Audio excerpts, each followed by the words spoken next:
Récapitulons maintenant.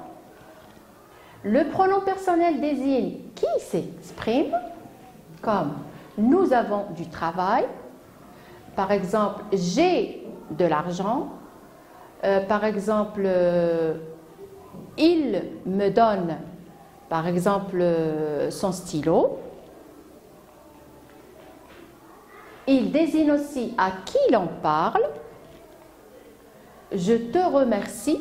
Je m'adresse ici à quelqu'un, à une personne, et je lui dis « je te remercie » ou bien je vous souhaite bonnes vacances ». Vous est un pronom qu'il désigne à qui l'on parle, par exemple.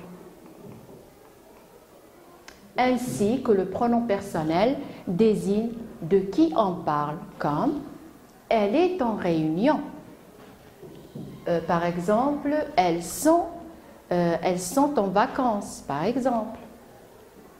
Je lui donne mon livre. On emploie les pronoms personnels pour éviter les répétitions.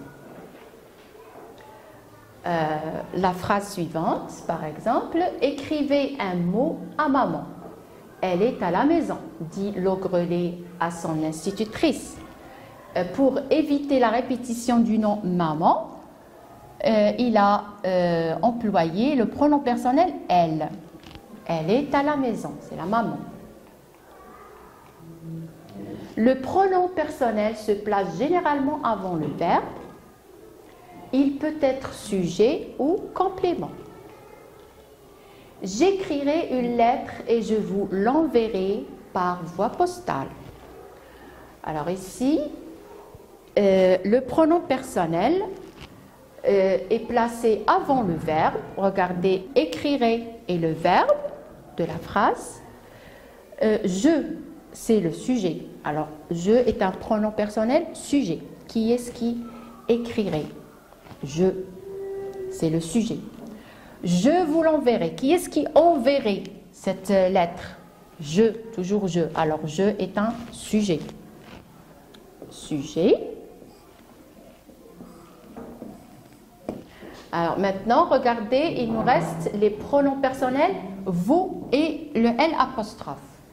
Je vous l'enverrai. J'enverrai cette lettre à qui? À vous. À qui, c'est pour trouver un complément d'objet indirect. Alors, vous est un complément ici. Est un complément. Vous est un pronom personnel complément. Je vous enverrai quoi? La lettre. On l'a remplacé par le pronom personnel L apostrophe. Alors, L apostrophe est un pronom complément aussi. Complément d'objet direct. Alors, on a obtenu j'écrirai une lettre et je vous l'enverrai par voie postale. Ici, les pronoms personnels je et sujet. Mais vous et elle sont deux pronoms personnels qui sont compléments dans cette phrase. À la fin, on va faire une petite remarque. C'est que le pronom personnel peut se placer après le verbe. Dans une phrase interrogative, par exemple, on peut le trouver après le verbe. Par exemple, as-tu pris ton petit déjeuner avant de venir à l'école? Ici, il s'agit d'une phrase interrogative avec inversion du sujet.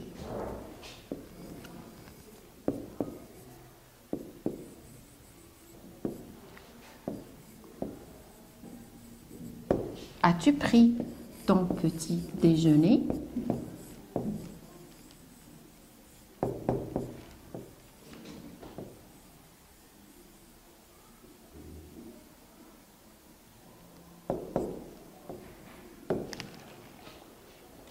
Alors, comme vous voyez, tu est un pronom personnel.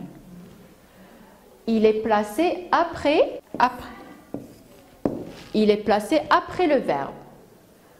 Ici, le pronom personnel tu qui est placé après le verbe Alors, pourquoi ici, dans cette phrase, le pronom personnel tu est placé après le verbe?